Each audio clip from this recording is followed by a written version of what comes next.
Thank you for joining us today at Prophecy in the News. I'm your host, Kevin Clarkson. I'm joined in the studio today by Doc Marquis. He's an old friend of our ministry, but he has recently just been with us in programs, and we want to welcome you again today. Thank you. We have introduced you, but let me do it for those that may not have caught earlier shows of you with us. You were raised in a family that's connected to the Illuminati. Christ saved you as a young man, and you've had a ministry of teaching the Bible, especially with an emphasis on prophecy. But from the side of being able to expose some of the things that are going on really in the dark work of Satan. Yeah. Well, I've been doing this now ever since you mentioned I was a born-again Christian on April 15, 1979, and I severed all ties with the Order of the Illuminati at that point. Mm-hmm. I mean, and when I tell you I was completely disowned from everyone and everything, oh yeah. It's you leave the Illuminati alive, if you're fortunate, you can never look back. Yeah. You know. Do you ever have to fear for any kind of reprisal, or does it something Not in a from distant them. rearview mirror? Doesn't bother me in the least, and I can You're tell you safe in the why. Lord. Well, that's just it. You see, if this is point A, the exact split second in time you and I are living in, and somewhere down the road is point B when God calls me home, one way or the other, it's if through the rapture or through a natural or an unnatural death, well, no matter how powerful Satan or the Illuminati believe they are, they can't alter what God has Amen. foreseen by 1 second more or less. So I've got nothing to worry about. I'm going to leave on time. Well, amen. Well, I've got to say, I met you a few years ago, but I remember hearing about this guy, and he was from the Illuminati, and seemed a little bit intimidating or scary. And I met you, and there you were. Just You're bigger than I am. you're such a pleasant, happy person, and I say that because I have a friend that was raised in the PLO as a former terrorist, and he's come to Christ, but he's about 6'4" and always wears solid black, and when he black hair, and when he walks in, you're kind of going, oh, is this guy really converted or not? Yeah. You know, he's got the appearance. So, but what a treat to have you. We're going to be talking today about really the Antichrist and some of the magic, mystic rituals that are sort of a part of the whole Illuminati ceremonies, even the Bohemian Grove, Oh, yeah. All which part some and of our parcel. listeners may be familiar with. Mm-hmm. We have shows yet to do about the Olympic Games that they will want to catch. Mm-hmm. But let's just kind of dive in. You teach about the arrival of the Antichrist. Yes, you know, because right now we're living in a prophetical time in which you and I both know this is it. This is the end times that the Bible is telling us about. I mean, it's close. It seems in every way. You know, and I don't know about you, but I know in the last 5-7 years, I've been sensing something in the air, as they say. You can tell something's You coming. just kind of sense it, and it does. That's yeah, a good word. and it's inside, but you just It's can't put atmospheric, too. Yeah, you just can't put your finger on it. But you know, whatever it is, it's big. Mm-hmm. And I think, you know, maybe some of us are beginning to sense the preeminent arrival of this final rapture. It could very well be that, because the way things are lining up prophetically speaking right now, we are at that point in biblical history in which we're going to see the fulfillment of the final prophecies. And then, of course, that's it. The final rapture, and then the world is handed over to the Antichrist for the next 7 years. I mean, it's startling. It's expected, but still, all these things make you wonder. Mm-hmm. And that's just part of the majesty and wonder of God. You know, you think you've got it right, you hope you got it right, you're sensing things and all this other stuff, but is it here? Are we right? And all this, so. Mm-hmm. Well, the most dramatic appearance of the Antichrist I know of in Scriptures in Revelation 13, where John sees a beast rising up out of the sea. Yeah.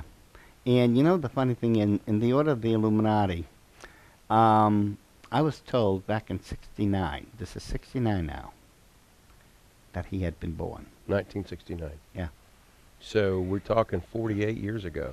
Yeah. Now, understand, in the Illuminati, they don't call him the Antichrist. He's probably the believer savior. He's referred to as the king of the despots. The king of the despots. Yeah, a despot, a low, worm, evil, filthy, disgusting type of individual, you know, despotic. You know, he is referred to as the king of all those type of people. Hmm. Yeah.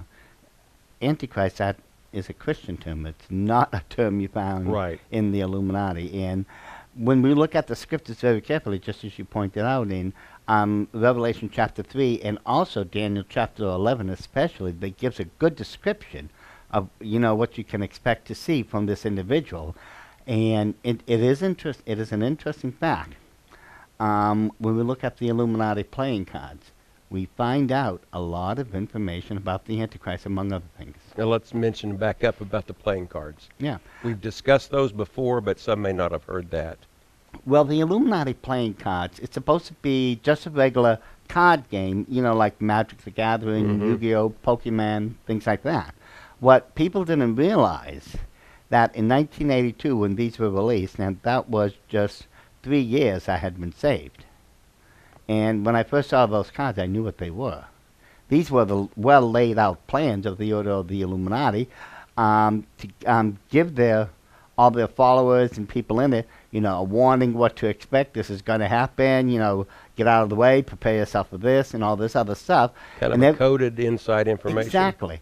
And you have to read a lot of the cards carefully also to understand what's really going on.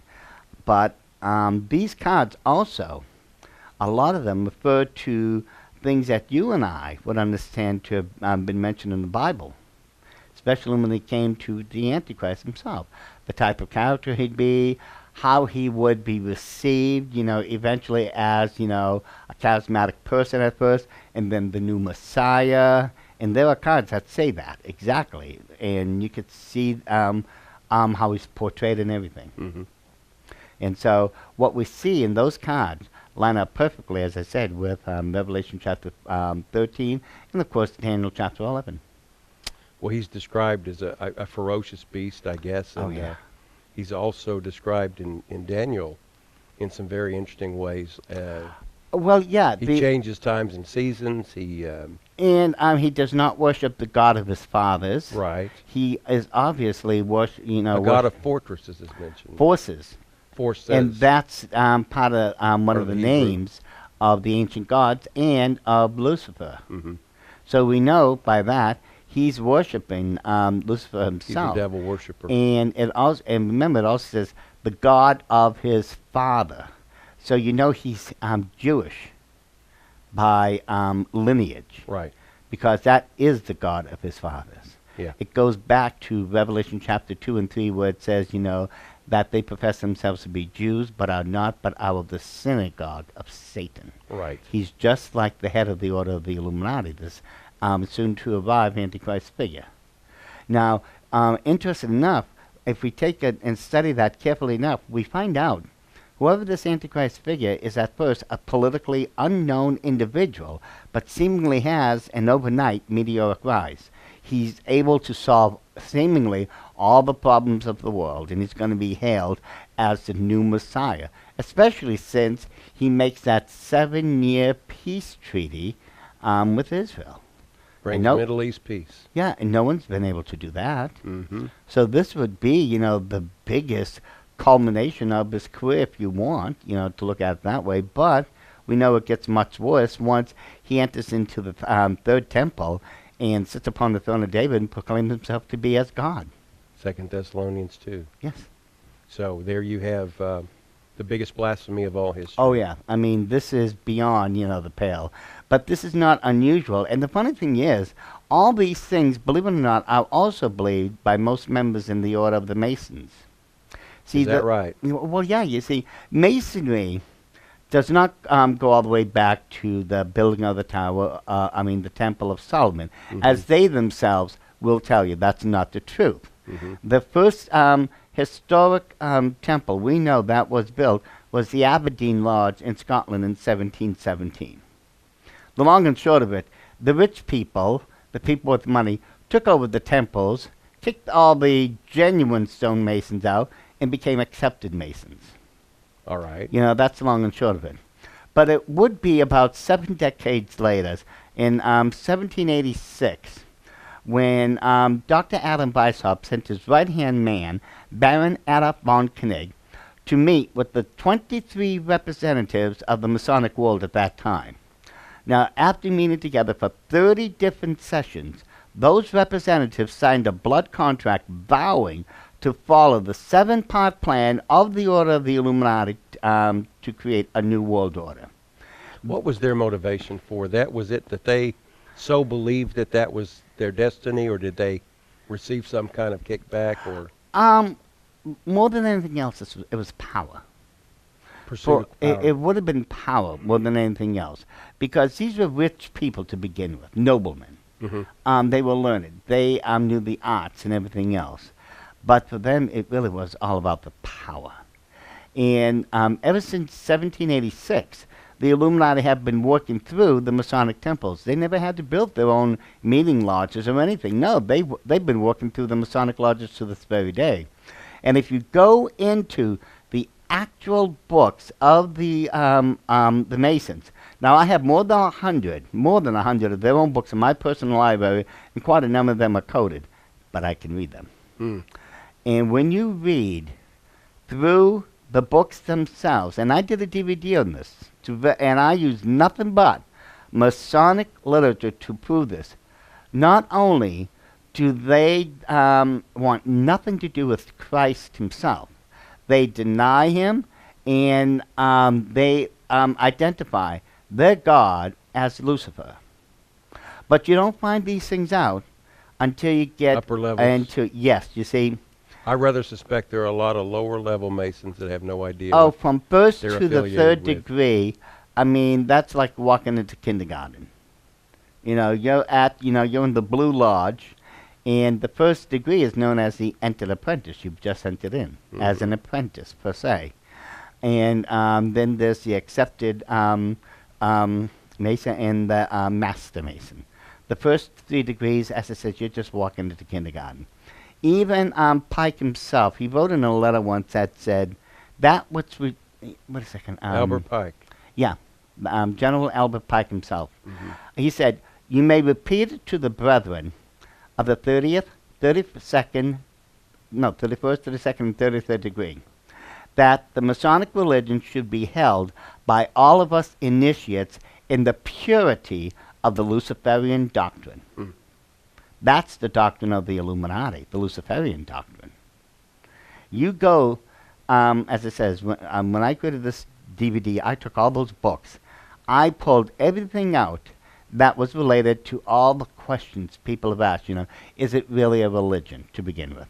They themselves categorically state in, I don't even know how many books, that Masonry is a religion. They state it is a religion now.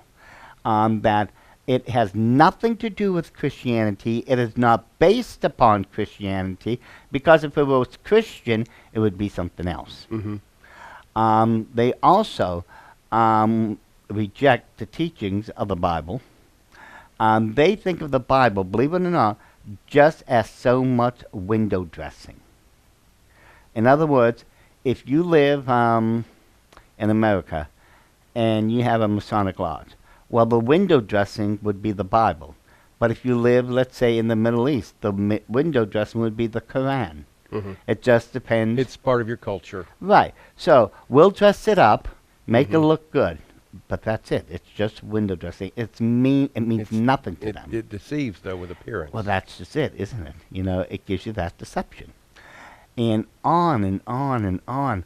The books themselves damn those people who are in the Masonic lodges. Because if you, again, when we go through the books, the only way of salvation, of guaranteed salvation, is to learn about the light of Masonry.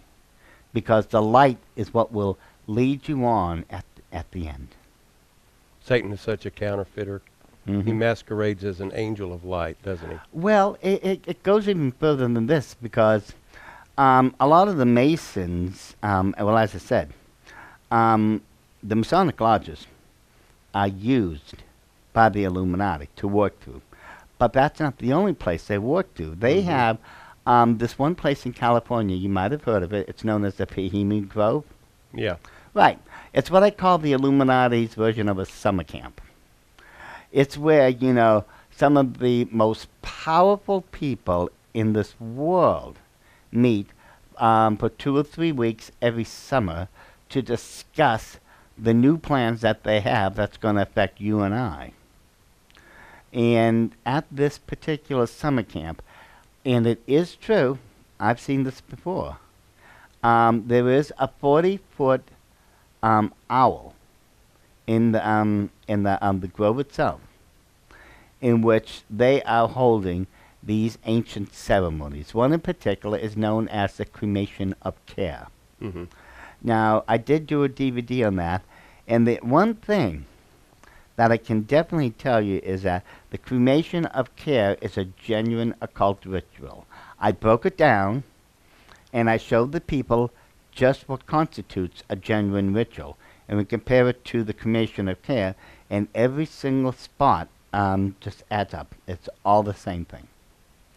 But it's here that through the summer, as it says, that they will make some of the biggest plans ever. Now that I think of it, the idea for the Manhattan Project began at the Bohemian Grove. Is that right? Yes. Some of your presidents, quite a number of them were there. Papa Bush and Baby Bush. This last one? Mm-hmm. I know Ronald Reagan was there. I know he's attended. Mm-hmm. Tricky Ricky Richard Nixon. Carter was there. And this is where some of the most important decisions in life is made. It was at the Bohemian Grove. Yeah, these are key leaders and world players, aren't they? Oh, even kings have been there, princes, world leaders, as you pointed out.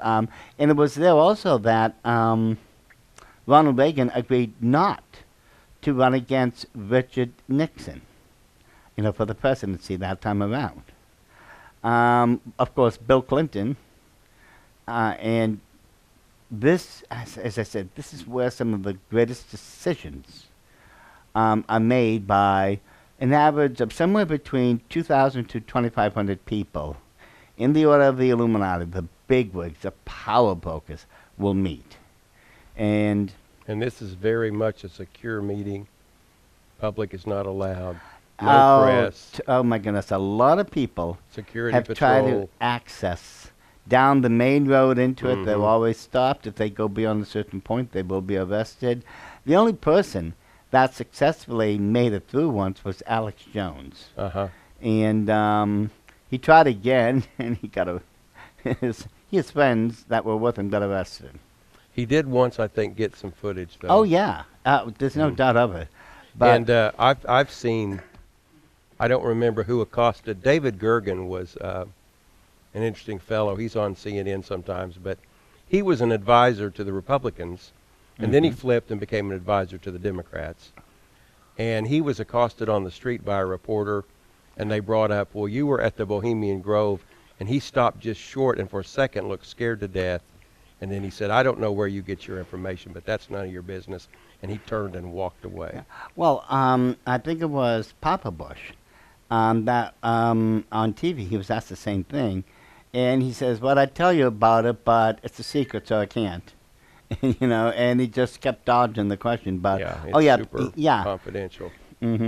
But this cremation of care ceremony does call for a sacrifice and everything. Of a human. Yeah, well, you see, the one thing Alex Jones missed upon this, he didn't understand the ritual.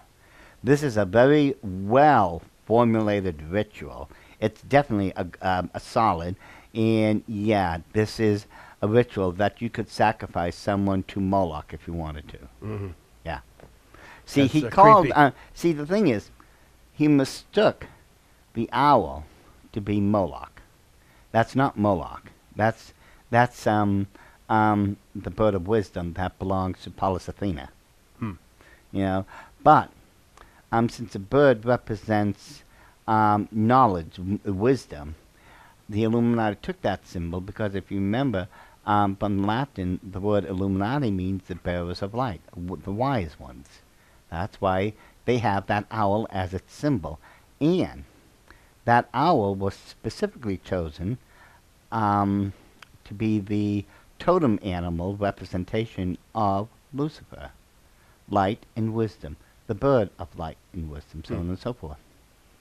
Well, let me just interrupt us right here. We're talking to Doc Marquis today, former member of the Illuminati, saved gloriously by Jesus as a young man and pulled out of that, but sharing based on his knowledge of the occult and research as a Bible prophecy scholar now for over 30 years, 40 years. And he's sharing with us about the Illuminati and some of their rituals. We actually are offering 4 of his products today as DVD sets. This is the Arrival of the Antichrist, which we started the program speaking about this whole issue and how the man of sin will be revealed, the final world dictator, set up really by this whole process of these nefarious dark players in our world. This is several hours of teaching. And then following that up, magic, mysticism, and masonry, about some of the rituals, spells, ceremonies, etc. that are involved, and even ties into the upper levels of masonry and why the lower levels need to be aware of this. And then, as we just discussed, the Bohemian Grove takes place every year in Northern California, and quite a bit. Each of these is several hours of presentations with photos and all kinds of pictorial information.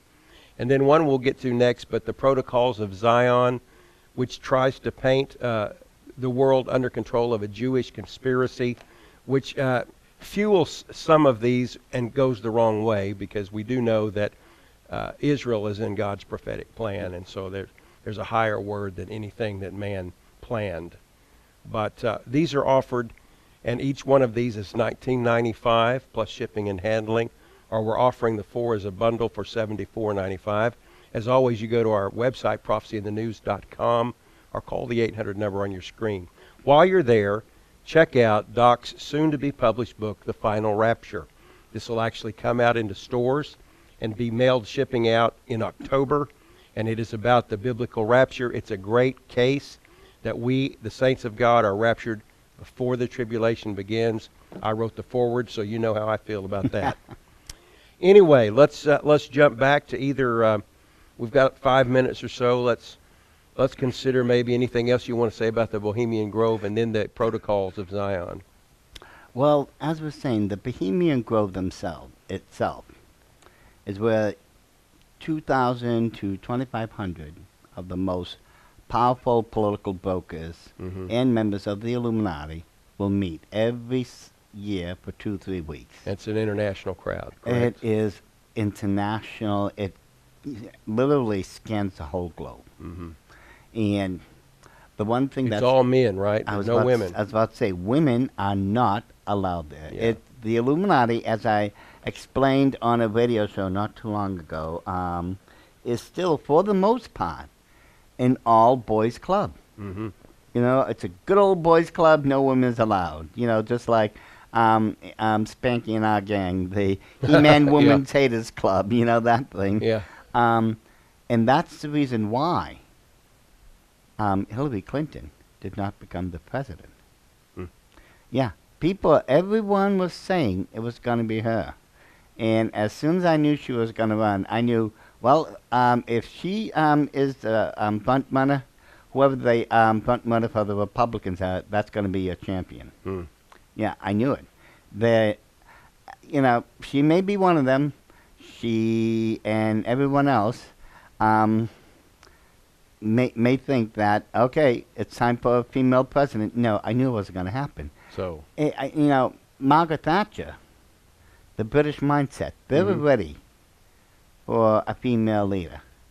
But the Illuminati would not give up the most powerful seat in the world to a female. Especially such an ambitious one. You know, and in this case, they couldn't stop the person who got it. It was Donald Trump. That's what I love most about it. The person they want to give it to, and the person that they didn't want it to, they lost it to anyways. Well, you know, we know from the Bible that their end game is going to come about.